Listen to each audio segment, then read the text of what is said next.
statements or opinions of its guests, advertisers, or even its viewers.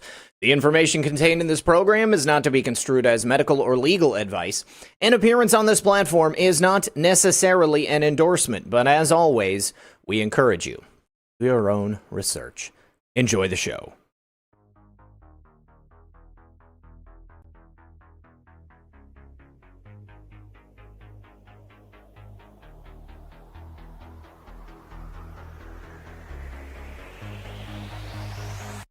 Boom.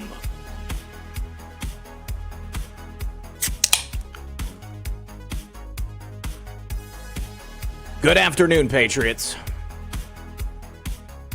And welcome to another episode of Occam'S Razor.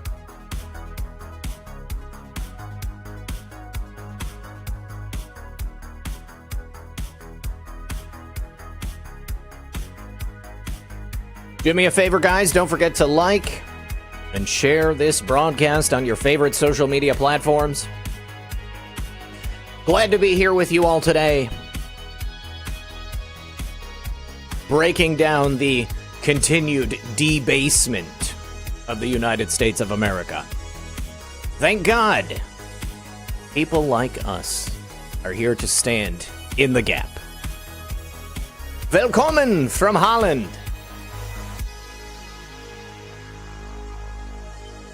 Oh, I don't know if you can see this card on the screen. Maybe you might be listening on the audio podcast, but that is Saul Omarova. She's an avowed Marxist-Leninist. It was people like her that Joe McCarthy was working to keep out of the United States government, and ever since then, the Red Scare. The Dems and the commies have been working to infiltrate their people. She's a Kazakhstani native, but an American citizen now. Do me a favor, sit back, relax, grab your popcorn. We're going to be right back after this. CBD oil use is surging in America right now, and it's not surprising, especially when you consider how therapeutic CBD can be. Now, for myself, when it comes to chronic pain or stress, CBD oil has been the #1 solution to help me, and I even use it for my dogs. And people often ask me, where do you get your CBD oil from? Well, my answer is always naturalhempoil.com. Now, the reason naturalhempoil.com sticks out from the other CBD oils is because their CBD contains the smallest possible trace amounts of THC. You guys know this, I'm sober. I want to know that if I'm going to be using a product, I know exactly what's in it. I don't want to find out only after I take it that I just wrecked several years of clean living. Plus, they triple test it so they can be absolutely sure. Now, this way, you know you are getting the highest possible oil available. And I'm positive that you're going to love CBD and hemp oil as much as I do. I highly recommend Natural Hemp Oil, and you can get yours today by going to their website, naturalhempoil.com. Once again, that's naturalhempoil.com, and you can even use my promo code RP20 to get 20% off. And remember, when you support my sponsors, you support this channel. Welcome back to the show, everyone. It's all for the motherland. It's all for the motherland. They want to import communism to the United States of America. Craig, I wasn't going to open with this, but the battle hymn of the USSR is now playing because it just did it automatically. So how are you today, Craig? Oh, good. Yeah, I'm doing this all for the motherland. Right. Yeah, it really is exactly what you said. They infiltrate, and then the McCarthys of the world say, hey, they're infiltrating. And then everyone says, oh, look at this psycho, worried about communism infiltrating. And then here we are, 60 years later. And they're up there saying, oh, well, you know, we're not really communists, but also we like to think about it. And let's see what happens. You know, we're just Democrats trying to do the best. So, yeah, for the motherland, but for the homeland, really, the American homeland and American values. So, yeah, I'm feeling good. I'm a little tired. I think I'm fighting something, but I have so much more control of my immune system than I used to. I don't need what they say I need. My body knows best. I'm my own best. Not a doctor. I'm not a doctor, but I feel good. I feel good. Even though I think I'm fighting something, I still feel good. How are you? I'm doing well, Craig. Here is the difference between the homeland and the motherland. In America, we believe the individual knows best. And in the USSR and in communist nations, it's the state that knows best. The state takes over all aspects of society and life. And should someone like Saul Omarova end up as the comptroller of the currency, I think it would be devastating for banking and industry. Craig, we were talking about her a little bit before the show. It's very revealing if you go back and look at some of the things that she's written and even some of the things she said as recently as just a couple of months ago. Okay, like just a few months ago, she was talking about the desire to federalize all banking. All right. So that would mean shutting down all private banks and turning the Fed into our banking system. Now, if that happened, the Fed is in control of constricting money and then pumping money out into the system. And she has speculated that that would be necessary to do to people's bank accounts. So if there's too much money out there, they would have to take money away from your personal checking account or your personal savings account. She's also talked about restricting access to credit and financing to industries like the oil and gas industry, to prop up things like solar production or wind production. Now, I am totally in favor of green energy sources if they're practical, if they're not ridiculously expensive, if they don't require subsidies from the government to be something people can afford, and they have to actually work. By and large, for most people all across this country, solar is not a real option. All right. And you would actually think that if global warming was real, if there was an excess of sunshine, that solar would be something you could implement all across the entire United States. But, you go to Ohio, you go to Michigan, you go to the Pacific Northwest, and you're not going to be able to set up solar panels on everybody's house and expect that that's going to produce all the energy they need. And the same with wind turbines. Do you realize how much maintenance those things need? They have they need to be constantly fine-tuned. If they break down, then it just destroys everything, and you get that break in the supply chain. It's ridiculous. And the United States sits on vast reserves of oil and gas. And under President Trump, we took advantage of our vast reserves. We were a net energy exporter, and now we are importing our energy from all over the world. We're now dependent, ironically, on places like Russia or, other terroristic nations that can produce oil and gas. And gas prices, everything is out of control. I was talking to Lisa about this last night. We were explaining inflation and why it's so bad. Because even if they can get prices under control, Craig, have you ever known private industry to lower prices? I mean, except for gas. I mean, gas is the only thing that seems to fluctuate with the prices of demand and supply. But let's say that they increase the costs of your average everyday consumer goods, okay? Jeans, board games, just stuff that you would buy, gifts for people. They have increased the prices on things because of the increase of importing them and shipping and all that stuff. Even the increase in raw materials. Once they can get people to pay 15, 20, 30% more for something, don't you think it's likely that they're just going to continue to make people pay for that stuff, even if the real durable costs go down? Well, generally, yes. But actually, this brings up an interesting point. I heard this from Peter Schiff, who, if you don't know Peter Schiff, he's been talking about gold for a long time. There's a video, actually the first video that got me, the first thing that got me down my red pill journey was a video called Peter Schiff Was Right. And it was in 2009 approximately. It was just all these clips saying the housing market's in a bubble. It's all going to collapse. This is impossible to continue. And then he was right. He was right. There was a housing collapse in 2007 and 8, and the economy did go into the tank for a while. And he's been right about a lot of things, not everything, but this always stuck with me because he talks a lot about inflation, like you're talking about here, Red Pill. And so there's this idea that prices just always go up, And this is generally true because they're always debasing the currency. Prices are always going up as a result. Inflation is an increase in the money supply, which leads to an increase in the price. And Thus, you see the price of everything going up, like you said, food, staples, rent, housing prices, board games, whatever it is.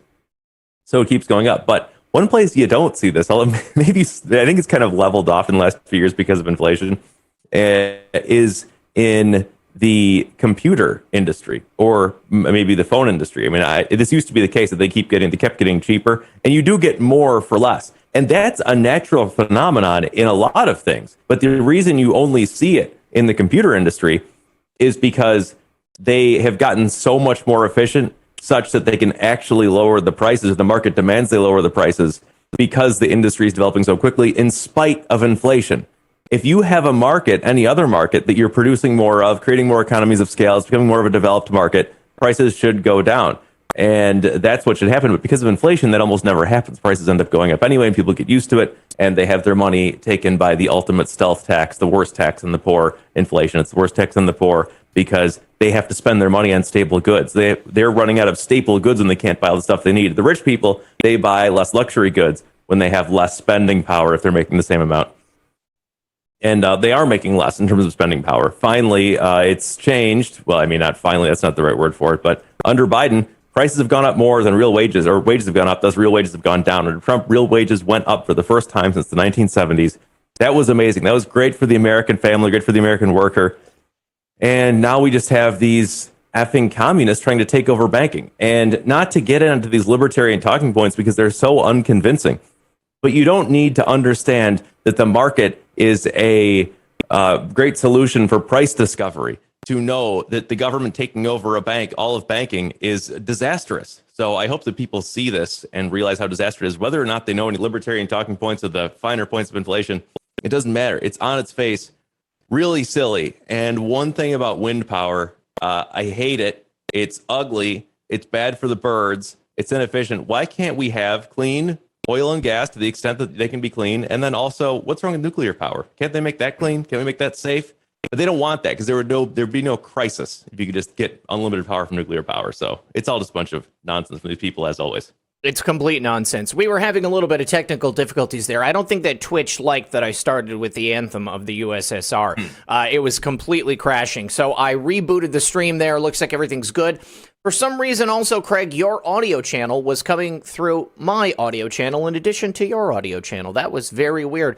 Yeah, so anyways, deep state gonna deep state. But you're totally right, Craig. There are many different ways that they can make that nuclear power safe. You know, France is working on, I believe, small modular reactors right now. They're going to be implementing them all over the country. And, you know, here in America, scientists a long time ago came up with something that I have always wanted to interview someone about, which is thorium salt reactors, okay? These are reactors that do not produce nuclear waste.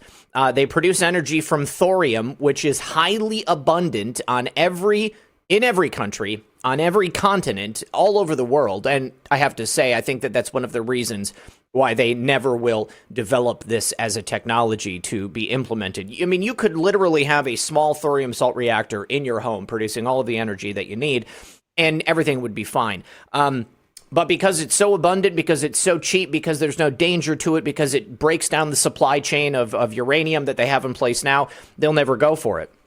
And there are so many other possible, alternative energy sources that exist and that have been developed over the years and that have been suppressed. This is a passion project of mine. I've always been interested in this stuff. But yeah, you know, they don't want to do that. There is a lot more money in forcing people to go to these green renewable energy sources because they don't work, because they require subsidization, and it does like a double duty for them, because not only do they kill off the oil and gas industry, but then they force people to spend a lot more of their income to purchase energy and to keep their homes going. So prices go up, your disposable income decreases, and you're spending, 50% or more of your money every single month on just energy costs. And it also allows them to siphon money off and spread it among the people in their crony club. I mean, they have, and of course, they have investments in green energy companies. One of the reasons that I think that Biden is trying to push prices of oil and gas so high is so that the Green New Deal will become the only viable option. Well, it will be the only option that they'll consider. They will pour all of the money that we previously would have had into oil and gas, into these renewable sources. You know, I mean, the electric vehicle targets that they're looking at, you know, like trying to complete, like, I don't know. I don't even remember how many electric vehicles they want to have on the road, but I think John Kerry said something the other day, like by 2030, we're going to be an oil and gas zero economy. We're not going to be using oil and gas. Freaking ridiculous. You know what else that does? If you do away with mechanical engines, people can't do the work on their cars themselves. You can only take it to a certified expert, and we're getting closer and closer to that as it is with as many computerized parts are in cars. You know, I've always worked on my own cars until, you know, basically within the last 5 to 7 years, because I can't in a lot of cases. You know, something goes wrong. And the engineering on those things also is just so tight. Everything is packed into such a small little space. It's all about siphoning off as much of the wealth as they possibly can and forcing us to do business and to produce products that are controlled by the state. And that's what Omarova is going to be pushing for. She's going to be killing off small business. She's going to be the sole decider of who receives financing and credit in the new economy if she is to get confirmed. Now, I don't think I don't know what the breakdown is. You know, how many people support her, how many people don't. But it seems like every single Republican does not support her. They all understand exactly what it would mean if she was to get in there. So it's a very dangerous proposition, and even more dangerous than, you know, the policies that she's talking about. You know, is the fact that she's a Marxist-Leninist. You know, as early as 2019, Craig, she joined a Facebook group called like the Young Communists or something like that. All right, you don't join. You know, I collect World War II memorabilia. Okay, so I have like medals and patches from the Germans. I've got stuff from the Russians. I've got a whole bunch of Cold War era stuff. You know, but just because I collect that stuff doesn't mean I'm a freaking communist. And I wouldn't join a Facebook group which is devoted to extolling the virtues of Karl Marx or Joseph Stalin. You know, it's scary. And the other crazy thing is the Democrats questioning her, every single one. Congratulations on your nomination, Saul Omarova. I look forward to the policies that you're going to implement, and you know, and it's my God, and like Elizabeth Warren questioning her, and it's all about the big banks and Wall Street are, you know, taking the little guy and stepping all over him. You know, and I'm not gonna say that there isn't an issue with you know, with the banking sector or with Wall Street. I mean, it's all corrupt. Whether it's the government, whether it's Wall Street, whether it's banking, whether it's Silicon Valley, they're all in cahoots with each other. But if we get a communist into a position to make decisions about monetary policy, woe be me. Woe be us. Yeah, man. It's funny because, first of all, it's so cringe when they do that. All these politicians who contribute nothing to society are always congratulating each other and patting each other. Oh, wow, yeah, oh, you've just done wonderful. And then they say it back to each other. And it's just this disgusting human centipede of false praise. I mean, it's genuine, but it's all because they're in love with themselves. Yeah, it's sick. And but it's crazy because, you know, they would say, oh my gosh, you have Nazi memorabilia, you have communist memorabilia. Well, they like communism, so they'd say, oh, you have German memorabilia, you must be a Nazi. Things like that. You know, I think John Cleese said they canceled someone else at the university he went to. He's going to go back and speak at. John Cleese, the comedian actor. Yeah. And he said, I'm going to cancel myself because I once did the same thing. I once played Hitler in a skit on Monty Python. And it's like that's what they'll cancel you for, is doing a bit in a skit 30 years ago, 40 years ago, whatever it is. That's cancelable. But if you join a group for young communists, which says so much more about your intentions than doing a bit, a literal comedy bit, or collecting memorabilia because you think it's interesting, like you said, you have it from all places. The principle, the spirit of what you've done is entirely different, and yet they want to cancel the people who are on the side of just being interested in things or making a joke, not the people who say, I'm going to join this group for young communists and see what's going on there. That's very interesting to me. So they always project about who the dangerous people are who need to be canceled. This woman needs to be canceled. This is the kind of person that you should take one look at her and go, no, you're basically a communist. This is This is too much. You've gone too far. And it's not like she had some kind of dark night of the soul, road to Damascus flash, and realized, oh my gosh, communism was wrong. I'm really sorry. I shouldn't have done that. I am all for freedom, individual rights. Let's not mess with that. We have to have, good principles. She hasn't come around. She just says, well, I was young and I was thinking about stuff, and I do think we should take at the tender age power. of 64, Craig. At the tender age of 64. Yeah, right. So anyway, yeah, they always accuse you of what they're doing. They always treat you like they should be treated, and they always treat each other like you should be treated. It's all totally upside down clown world, and it's a great example of it, but we'll see what comes of it. Yeah. So hold on, let me get the red anthem out of there. All right. So I think that we should move on to the Kyle Rittenhouse trial. Oh yeah. The jury is in deliberations right now, and I've done a lot of reporting on it over the course of the last couple of days. You guys, if you didn't watch my video yesterday, highly suggest you do. I did some coverage of the mistrial hearing, and then also I did a meme review of some of the best Kyle Rittenhouse memes. This is probably my favorite part about the whole trial is the memes that are coming out of it. The internet is on fire. And J.R. Majewski actually tweeted out a meme of Rittenhouse as Captain America.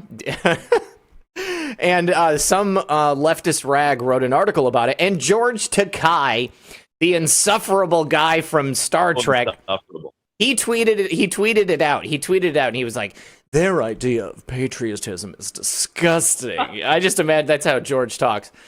It's like, I'm really George Takei. Yeah.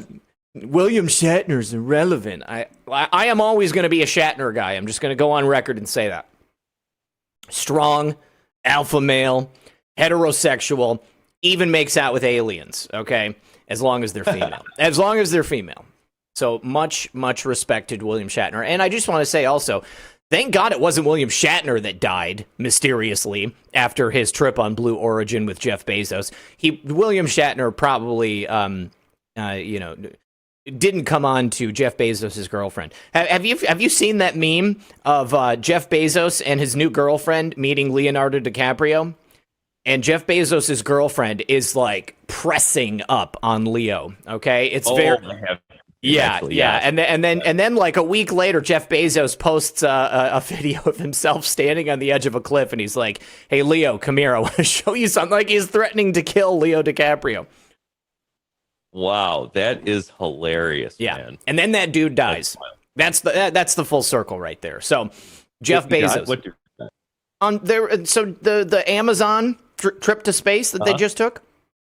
One of the guys, a billionaire, I think he's only 49, maybe 59. He took a trip on. He bought a spot on the rocket, and then like a week later, dude dies mysteriously. Whoa, that is wild, man. Yeah. So either he finished his bucket list and he was ready to go, God took him home, or maybe Jeff Bezos needed to shut him up or something like that. That's what I'm thinking. Wow. Yeah. Wow. This contributes to the idea that there's something in space they don't want us to see or talk about. Absolutely. I think that there is definitely something out there in space, whether it's the firmament or aliens, or secret government satellites or something. I don't know. There's all kinds of. Don't they pretty much admit there's aliens now? Oh, they're talking about it. But here's the thing. I think that coming from the government, coming from the Biden administration, it's a throw. Okay, they're like, oh, we're going to talk about aliens now, right. Open and honest government. Here we go. Let's talk about what's going on. We suddenly discovered there are these, unidentified aerial phenomenon, and we haven't been looking at them for decades or know anything about it, and so now we're just going to throw it out to the public, and you guys tell us what you think.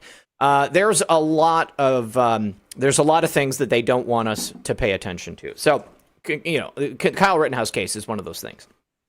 Why is that? Because Kyle Rittenhouse did nothing wrong. This is a gross violation of his rights. It is a perversion of the law. This man was being attacked by an angry mob of rioters who had just destroyed millions of dollars in private property there in Kenosha, Wisconsin. People were openly screaming that they were going to kill him if they got him. A pedophile grabbed the barrel of his gun, tried to take it away from him. You know, there you go. F around and find out. Gage Grosskreutz points a Glock at his head. Boom, bicep. And, and then the other guy was beating him with a skateboard. So you've got a convicted pedophile, you've got a convicted wife beater, and then you've got a convicted, I think Grosskreutz was like guilty of like theft or larceny or something like that. And here's the thing, man. So you got Grosskreutz and Rittenhouse, both traveling from out of state, technically. Okay, so Rittenhouse his mom lived in Illinois and his dad lived in Kenosha. So his mom drove him into Kenosha for the night. Now, Grosskreutz traveled from Antioch, Illinois.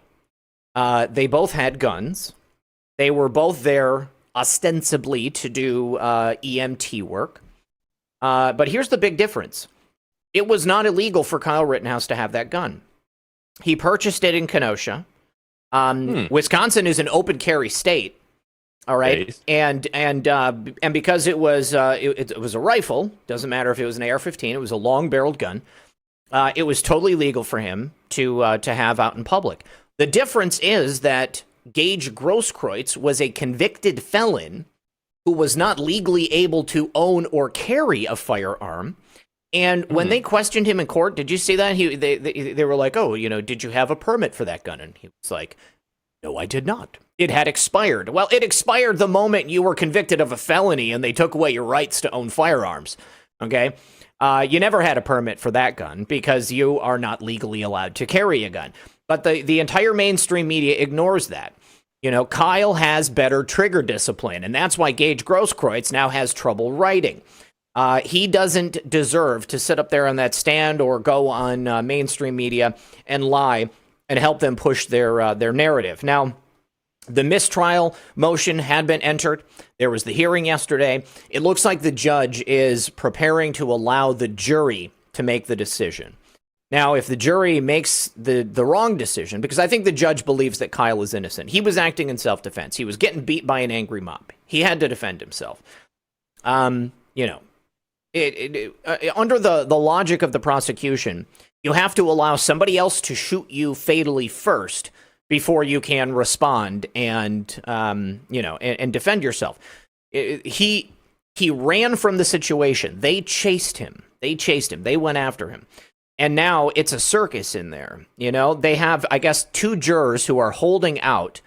They're probably afraid to deliver a not guilty verdict because there are people like mainstream media that are looking to follow them, to dox them. Also today, someone who was posing as a journalist, a suspicious person pretending to be media, was suspected of trying to take photographs of the jury. Craig, what was the mainstream media that were attempting to dox them?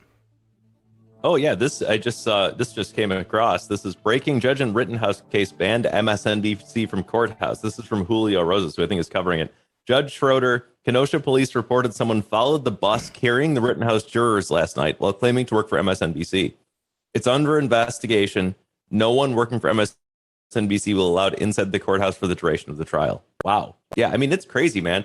I've heard that there's some people on the jury that are holding out, same thing, and it's if I was in the jury, man, I'd really want to be. It'd finally be a time for me to wear a mask. I'd be wearing a big mask, cover myself up, sunglasses, because this is really a peak clown world moment right here, because this stuff used to be sacred. The people in the jury would be like, okay, it's obviously not the jury's fault. They're in this situation. They have to decide what to do. It's the system that's the problem. Maybe they made the wrong choice, but the jury is supposed to be sacred. And now that's all out the window. It's all just fine now. Everything's fine now, according to these people. So it's pretty wild. This is the point we've gotten to. And that they're just allowed to. I mean, this judge, it seems like he's not going to put up with it, but it's amazing that it's even got this far. So no, it is. I don't know. What do you think's going to happen here, Zach? I think that Kyle's going to be acquitted. Either that, maybe they're going to be a hung jury because 2 jurors won't come to the not guilty verdict. But if these people honestly look at the evidence that's been presented, Kyle Rittenhouse is not guilty of any of the charges. At one time, he might have been found guilty of the weapons charges, but the judge dropped him. because those are just clear. And I think that everything is clear, and I think that the prosecution is acting in bad faith. I think that they are either trying to convict at any cost, or they were interested in throwing the case so that they could get another crack at it. And it needs to be, if the jurors do not come back with a not guilty verdict, then it needs to be dismissed with prejudice because of the bad conduct of the prosecutors. I was talking yesterday in my video about the fact that a crucial piece of evidence, a video, was not given to the defense until right before the end of the trial. And when it was given to them, it was different from the original HD footage that was in the possession of the prosecution. It had been compressed. The aspect ratio had been changed. The file size, because of compression, was much, much smaller. It was very, very grainy. But even more than that, the file name was different, Craig, which indicates that it's a different file. It actually, in the metadata, you can see that it was created 21 minutes before it was sent over to the defense. Wow. Damning. Okay, this indicates, in my opinion, bad faith and illegal actions on behalf of the prosecution. And oh shoot, there was another. Oh yes. I was watching Rakita Law yesterday, and one of the people that were on their panel has a contact with somebody inside the courthouse. So the prosecution had a dedicated laptop that apparently it was using just for this case. And I guess that's not all that uncommon for lawyers to do that, just so that they don't get anybody's, evidence mixed up or anything like that. And one of the applications on the laptop was an application called Handbrake, which is an application I use every day to compress my videos so that I can upload them at a much smaller size. So the only reason that you would need that application on there is to do just that. And if the prosecution willfully took the original HD footage, compressed it down to a smaller aspect ratio, much, much smaller size, then that right there, I mean, Kyle should have his trial dismissed with prejudice. Yeah, I think he should. I mean, that's beyond bad faith. It seems like you're doing it intentionally. Oh, absolutely. I mean, it's I thought the jury intimidation potentially was peak clown world, but this is pretty bad too. I mean, how can you it's essentially withholding evidence. It's tampering with evidence. And should this not? I mean, these people should be disbarred if it's proven they did this intentionally. Yeah. So I don't know how this doesn't get dismissed, or they don't find it not guilty, and I think that will be the outcome. But there's going to be, of course, the inevitable backlash from the hordes who are standing at the gate ready to cause chaos because they didn't get their way. And an innocent guy who wanted to defend, this is what they really hate. They don't hate the white people. They don't think we're racist. They just hate the idea that people will stand up and defend their homeland, defend their family, defend their businesses. That's what they really hate, and that's what this is really about. It's about setting a precedent that you can't defend yourself. You can't defend yourself until you're dead. So I can't even think of a good analogy for that. It's like war is peace. Oh yeah, you want peace? Just let us kill you, and then you can have peace. It's ridiculous, but that's what it's really about. Is they don't want you defending yourself. Yeah, that's true. It's very powerful. Yeah, so, and let's be honest, there will be rioting and property damage regardless of the verdict. Whether it's not guilty or guilty, people are going to be out in the streets. Remember Jacob Blake, the wife beater that was shot in the back by Wisconsin police. They're going to do it no matter what. They're going to do it no matter what. Now, Craig, I want to talk next about this radical theory that is out there regarding the possible nature of the vaccines, the jabs, because a decision was just handed down. Pfizer is not going to admit what's in their jabs for another 55 years, and that certainly, to me, makes it appear as if the ingredients of these jabs are something they don't want the public to know. They do not want this information to get out. And you had expressed to me a theory that has been floated around, which I think it sounds like it could have some validity. And I was wondering if you could go over it with us. Oh, yeah, sure. I want to give a shout out to Sheeple Beware who sent this to me. I also happen to run across it on 4chan. But yeah, like Red Pill said, I'm not saying this is necessarily the case, but there's a lot of strange coincidences. And I'm not saying that as a euphemism for me secretly dog whistling to say I think this is true. But man, the fact I didn't even connect this before you just said it just now, Red Pill. The fact that they don't want to let us know these ingredients makes me think there might be something going on here. Yeah. Okay, so this is the post from 4chan. It says the, quote, vaccine is on the same schedule as porcine zona pellucida, vaccine PZP. PZP is used to sterilize wild horses and other species. You may see where this is going. The PZP vaccine is usually given initially in a series of 2 vaccinations, 2 to 6 weeks apart. Sound familiar? And then a booster every 8 months to a year. Interesting. Depending on the species. It reduces pregnancy rates by 80 to 90%. These are the highlights. PZP is the most effective sterilization injection invented by far. Developed 30 years ago in Halifax to deal with the overpopulation of seals. Seals. Wasn't there a post about seals? Seals are interesting creatures or something. Anyway, injection schedule for PZP matches. Yeah, I just thought of that now. Injection schedule for PZP, that's the horse sterilizer, matches with Pfizer Moderna booster schedule. Okay, so you get the boosters, just like this needs boosters every 8 months or so. Storage temperatures for PZP also match with the so-called vaccines at minus 80 degrees centigrade. PZP is made from egg cells of pigs, and 40% of all pigs in China were culled in 2019. That's interesting. Ooh. And then this is my favorite one. Ivermectin is horse dewormer. Yeah. Maybe they pushed that story to mess up the search results for horse sterilizer. Maybe they were taking the horse medicine all along. And then Pfizer CEO is apparently a veterinarian, so you'd be familiar with this. And Pfizer already manufactures PZP, so has supply chains ready to go. So that's pretty wild theory. But man, a lot of weird coincidences there, aren't there? Way too many weird coincidences, and the point that we were talking about before the show about, they've been taking the horse medicine all along. They've been the ones trying to convince us to take the horse medicine. It's the idea that they have to inform us about what they're doing so that we can give them tacit approval to allow it.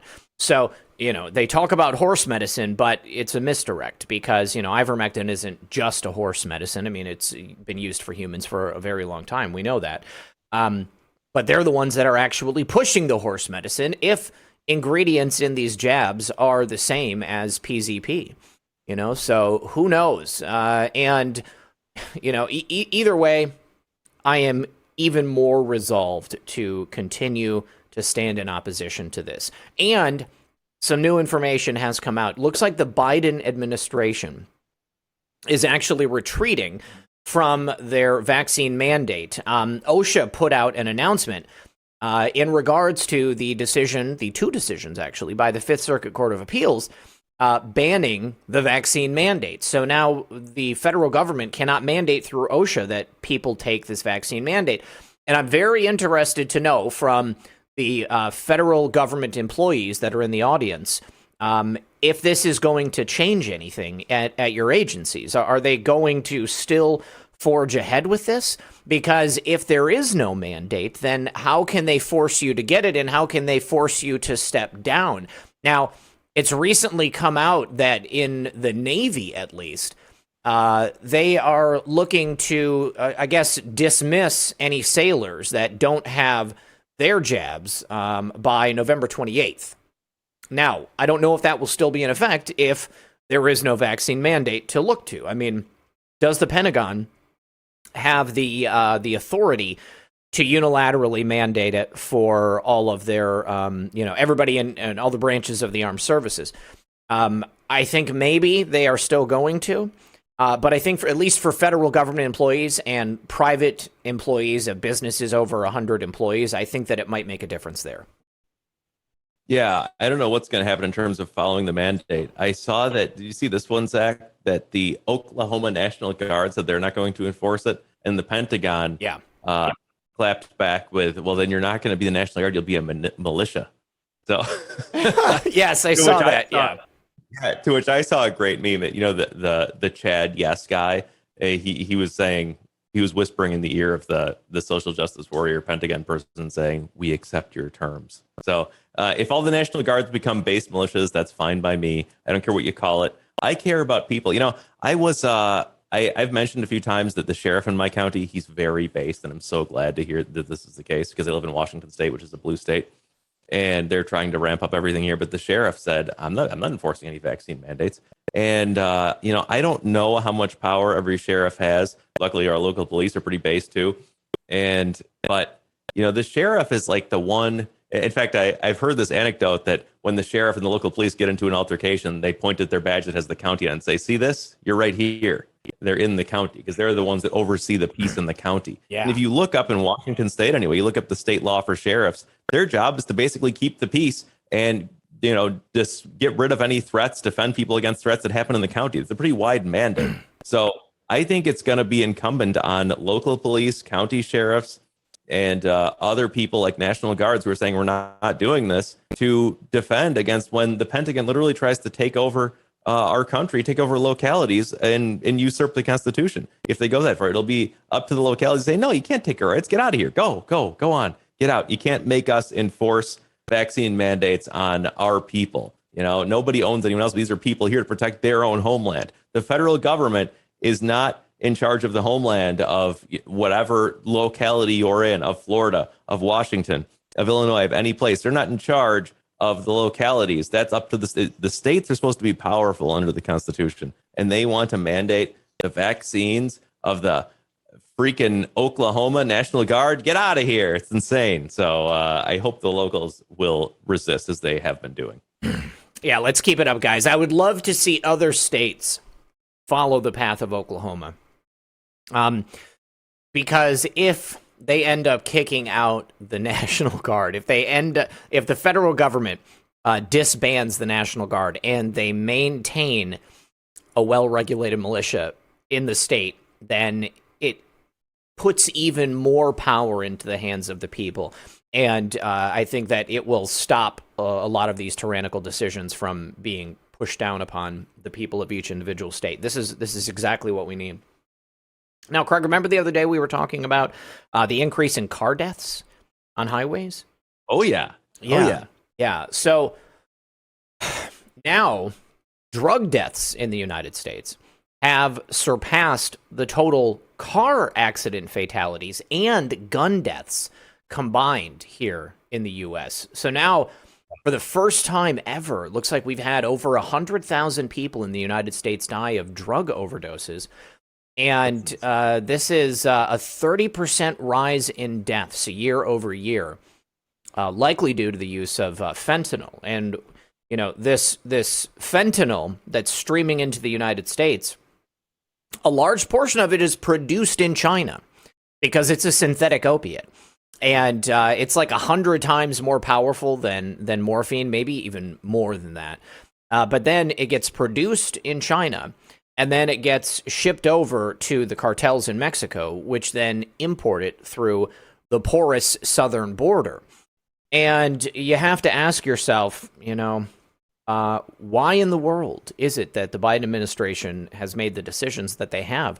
I'd be very interested to know how many more drug deaths we've had just since the Biden admin took over. I mean, obviously, year over year, we're almost at a year. So we can basically look at all of these numbers and say, by and large, they are pretty much due to the decisions of the Biden administration.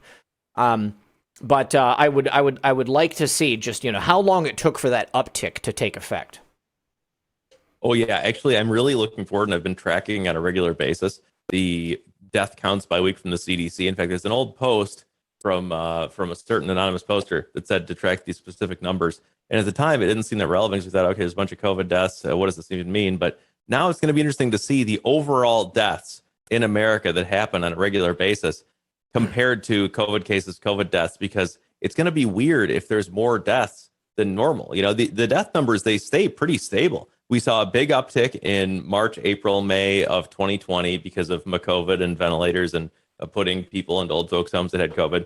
Then you see other ones with bigger COVID surges, and but you see a lower death to case ratio because they can no longer just take everybody and put them on vents and give them whatever it was, remdesivir, whatever it was. I'm not a doctor. I don't know the best way to treat these things. I do know that out of Uttar Pradesh, India, you can look at 240 million people that have had very few people die in the last month. And then you can look at Israel with less than 1/10 of the population and see way more COVID deaths on average. So it's highly vaccinated Israel is why I bring that up.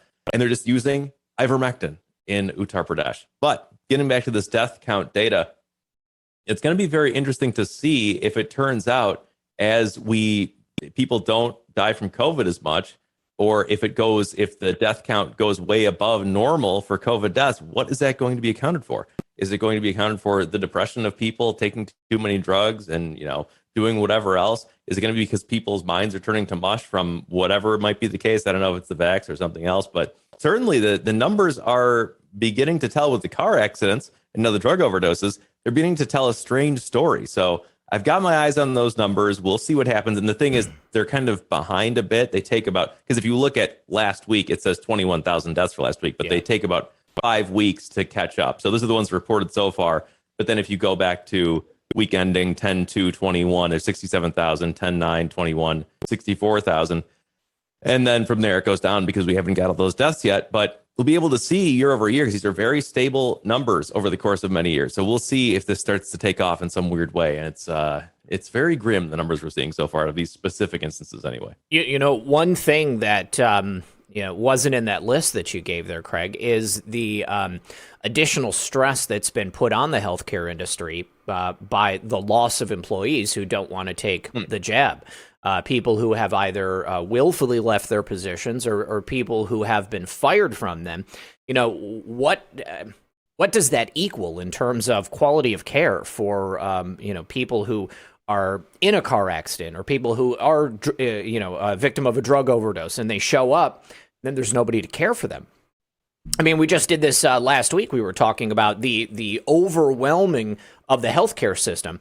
In every single state, every single hospital, not only do we have people who just didn't treat, average everyday illnesses, they waited to get in there, but there is just an overwhelming number of people who are coming in. I would think it's probably due to injury from the vaccines. We're going to see that. Franklin Graham, he just had heart surgery because he developed pericarditis since May, something like that. I would imagine Franklin Graham probably took the jab. It's unusual. And not everybody is as lucky as Franklin Graham to have the ability to pay for heart surgery like that. The vast majority of people are just going to have to suffer through it and not be able to do the things that they normally would. You guys, I also need to make a really sad announcement. If you saw the show on Friday, my friend Milay, Patriot Politics Research, joined us, and we were working to get his mom some medical care because she was diagnosed with COVID and they had her in the hospital and they basically had just sentenced her to die. She actually just passed away just earlier today. I don't know what time, but not that long ago.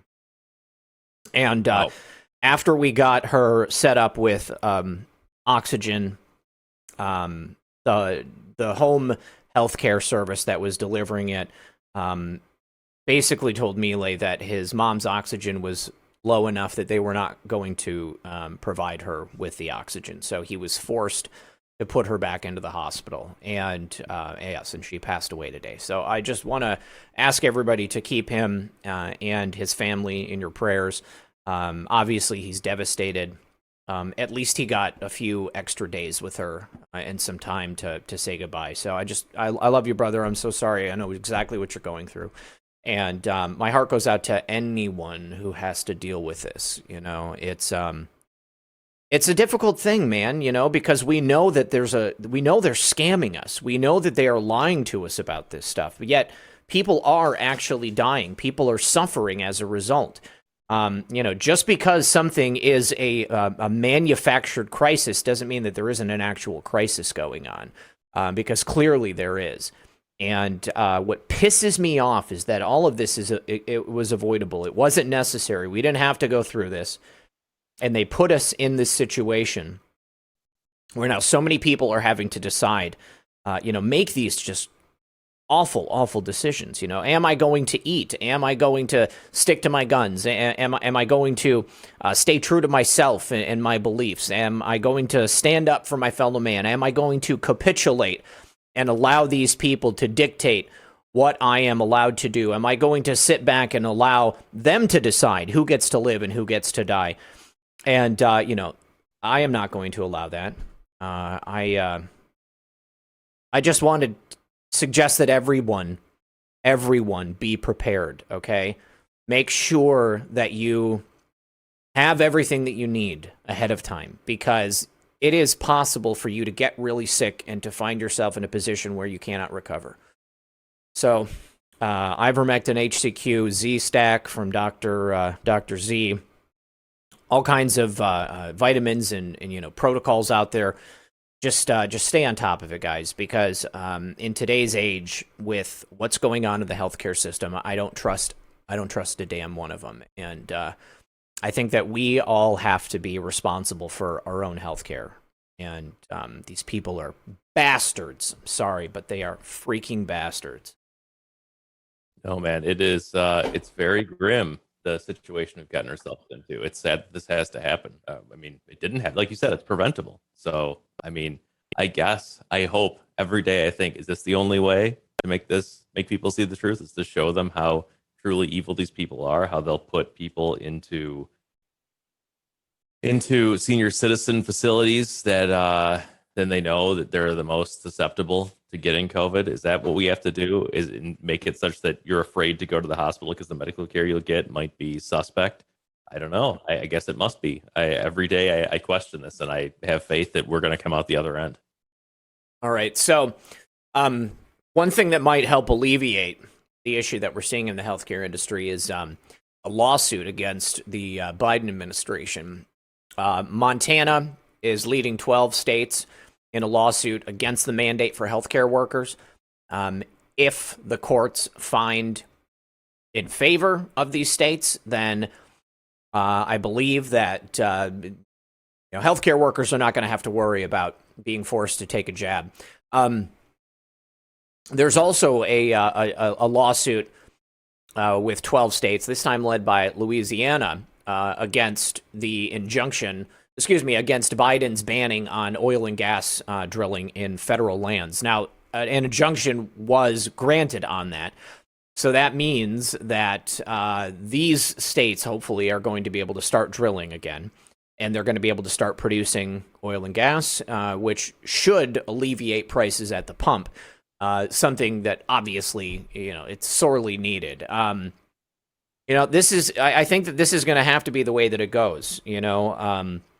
We cannot trust the federal government to do anything in the best interest of the citizens. And it's going to be up to strong leadership in the states. We've got to take that power back.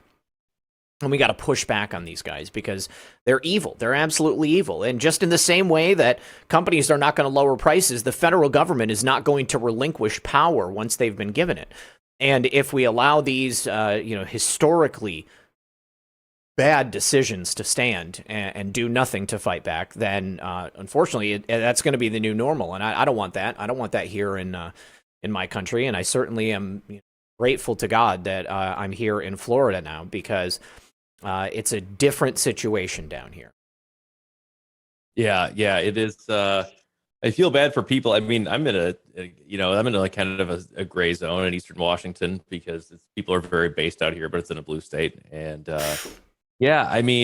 if you're in these city centers, that's going to be the worst. That's just very, very deeply disturbing. At least where I am, even though it's a blue state, there's a streak running through people that we don't really mess around out here in terms of letting the government take over our lives. So I think it's going to be a dark winter. Do you think that's safe to say, Zach? Is dark winter's coming? I think that's very safe to say. That's what we're in the midst of. Yeah. So here we are. Put on the full armor of God. Get ready. Be prepared. As you said, it's a good reminder. I'm getting some preparation supplies right now. Yeah. Sorry, I'm just having a tough time getting my thoughts together. In there. Yeah. So this is good news. A new poll shows that support for Black Lives Matter is waning across the United States. And certainly I think that if we see the destruction in Kenosha that I'm expecting, then that is most likely going to drop even more. Right now, 44% of respondents in this poll support the BLM movement. They're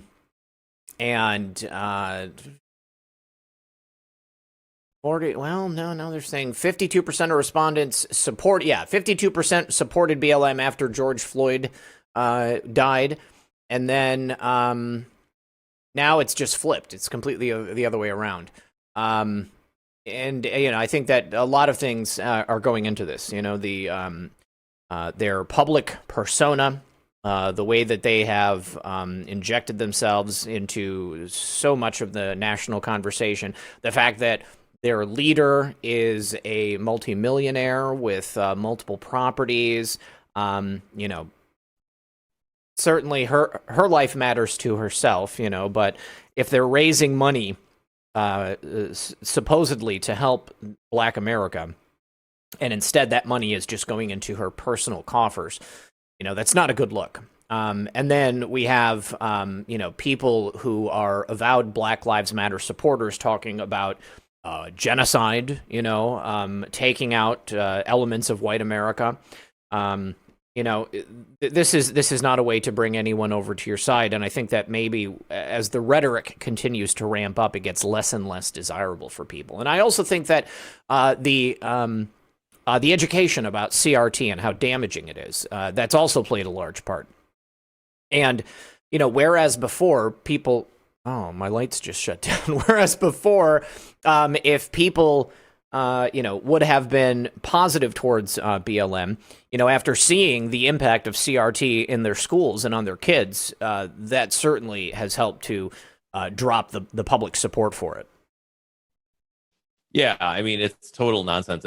It's so destructive. And it's great that people are starting to see this. It's great that you see waning support for Black Lives Matter, not the idea that Black lives do matter, the organization that has co-opted an obvious idea.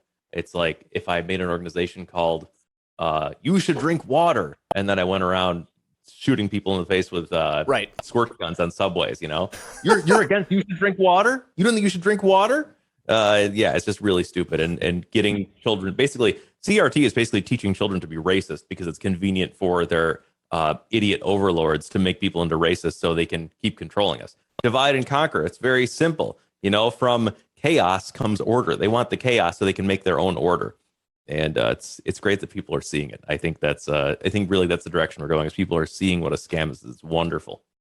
I agree. Okay. All right, guys, we're at the end of the show. I need to do some thank yous over here on DLive. Thank you very much to Anon Jared for dropping all those subscriptions in there. Really appreciate that. Also to Blue Eyes on Q, Grizzly Reborn, QAnonianian,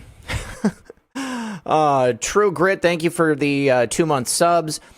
Also to Suzanne E., Remnant Patriot, Nuts, Big Mamu, Cap78, and Debbie Roush. Appreciate that. And then, let's see, hold on. We got to allow that comment over on Twitch. And then over on the Foxhole, Corey Ann Nelson, I don't know how that is. Corey and Nelson, thank you for the shades. Sean Joe, thanks for the cookie. DE Patriot 21, thank you for the can. Optimus Grind, thanks for the can. Miss Gurley 117, thanks for those gold pills. Napkinator 79, thanks for the phone. TL Spud says, great stream, gentlemen, God bless. And J2 Dank, thank you for the cookie. Also, Low Country Brooklyn. Show notes and RP's interview with Michael Hamilton's Bards Fest. Yes, if you are interested in picking yourself up some hydroxychloroquine or ivermectin, you can go to the the interview that I did with Michael Hamilton from Bards Fest. There is a copious number of elements there in the description that you can use to get yourself prepared. There's also a document linked in every single show from Clay Clark called How Not to Die from CV19. And also, of course, if you guys support the sponsors, you're supporting the show. You've got the My Pillow code down there. You can save up to 66%. You can pick up your You can pick up CBD oil at naturalhempoil.com. Use code RP20 to save 20% off. Also, if you're interested in switching your household products from dangerous chemicals that will inevitably kill you to non-toxic, safe, organic stuff that is made by an American company, you can go to redpill78switch.com. One of my representatives will reach out to you and they'll show you exactly how it works. And if you're not interested, that's totally cool. But for the people who are, it's there. And of course, you are doing work directly to support the show. And I know that not everybody can support the show. Things are really tough right now. I completely understand that. But in these situations with my sponsors, you get something. It's a product or a service that you can actually use and that benefits you. And then at the same time, you're supporting my ability to continue producing high quality content with people like my good friend, Craig Mason right here. Craig, what do you have going on tonight?